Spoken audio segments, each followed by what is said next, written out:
Hello everyone, I'm bringing you a video today looking at another East German cap, the details of which we'll get into in just a minute. Essentially that of an officer of a border aviation unit, and from that point of view it's quite interesting in that it combines element of Grenztruppen and Air Force insignia, and that's what we're going to have a look at in some detail now. So here we have the cap we're going to look at, and yes, I realise this isn't a good angle, don't worry, I'm not going to leave you looking at the crown. I will pick this up and move it round and we'll have a look at the various details of this. So, a little bit of history behind this. Essentially what you're looking at is a Grenztruppen officer's cap, but with Luftstreitkraft or Air Force officer's insignia, officer's cap badge and the cockade and then the badge up here as well.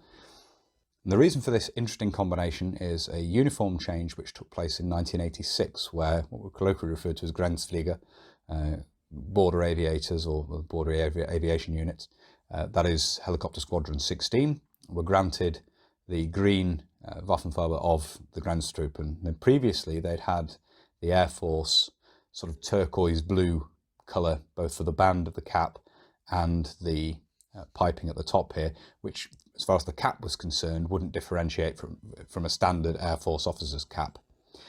The tunic, the jacket, was a little bit different, the service jacket, in that the Grenztruppen cuff title had previously been granted to Helicopter Squadron 16. So you had the interesting combination of an Air Force turquoise blue piped service jacket, but with the Grenztruppen green cuff title down on the cuff. In 1986, that changed again, and you end up with the Grenztruppen green being introduced to replace the Air Force blue on the uniform. So you end up with this interesting combination of Air Force insignia on what is otherwise a Grenztruppen officer's cap. Now, officer's cap, obviously we have the metal chin cord here, which would be for Fähnrich, essentially warrant officers or other officer ranks from lieutenant on up. So the cap device we have here is the standard Air Force officer's cap device with the wreath in the centre and the wings out to the side. And then in addition to that, of course, the Air Force officer's insignia included this device up here. Both of these are very similar to the enlisted men's badges as well, but they are finer in terms of the detailing of the leaves and so forth and the wings. There's quite a lot of fine detail in there, as you can see, basically to replicate the look of bullion wire. Obviously early on, the East German insignia had been wire insignia, bullion wire embroidered insignia, but these are pressed metal, but you know, detailing is supposed to replicate that sort of bullion embroidered look. The material, as you can see, is of course officer's grade, officer or professional soldier's grade there, the sort of whipcord material, as you can see.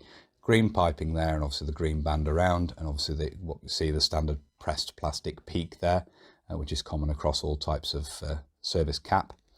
You have the standard sort of pebbled aluminium buttons to the side here to secure the chin cord. Very plain crown there, as you can see. Quite a nice shape to these caps, really, certainly compared to some other Eastern Bloc military issue caps. And then inside here we have the size of 57, MVA marking there, of course, and then the date code of L, which is 1987, which would make sense for a cap of this from this unit, obviously post 1986, though I'm sure that other caps in stock potentially had insignia changed for use by Grenzflieger. It wasn't a huge unit, so I think this is very possibly a made-up cap, but it certainly has, it's all correct in terms of date code and everything like that, but it's a nice thing to have from that perspective. I think quite a lot of these were made up after the fact because they are interesting, combining the Grenztruppen and the Air Force insignia. So, say, quite a small unit intended for both transport and also obviously border reconnaissance as well, to a degree.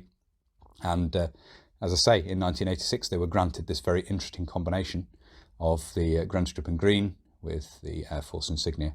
I say the uniform prior to that, with just the cuff title on what is effectively Air Force uniform, is in itself quite interesting, and I'm hoping to have a jacket altered to replicate that, because my interest lies with the Grenztruppen primarily when it comes to East German forces, and it would be nice to have effectively a recreation of one of those jackets. I doubt I'll ever find a real one, but I hope you found it interesting looking at this. As I say, it's an interesting way of looking at sort of the Air Force insignia, as I say, in combination with the Grenztruppen colouring and the cap and so forth. So, item I'm very happy to have in the collection. and will no doubt feature in videos going forward, but it's always nice to have a look at these things in a bit more detail, as well as sort of the broader strokes approach of looking at things on the mannequin and putting together recreations and so forth. So hopefully it's been interesting having a look at this in a bit of detail and having a look at the specific features of this cap. So I hope you found it interesting looking at this. It's certainly one of my favourite pieces in my East German collection. It's very probably put together. I don't think it's an original Grenzflieger officer's cap, but it's a nice example nonetheless, I say, of this interesting combination of insignia. And I really like the aesthetics of this, and that's one of the reasons I really like it. But as I say, it may well be put together. It doesn't really bother me in that regard. I'm just very happy to have it in the collection. I do have a jacket which goes along with it, a service jacket, so that will definitely feature in a video going forward at some point, so keep an eye out for that. If you'd like to see that and other uploads going forward, please do consider subscribing to the channel if you haven't already. And whether you're newly subscribing or you've previously subscribed, please do make sure you hit the little bell, the notification button down below, and that will of course alert you when I upload future videos. That's everything for this video, so until next time, bye for now.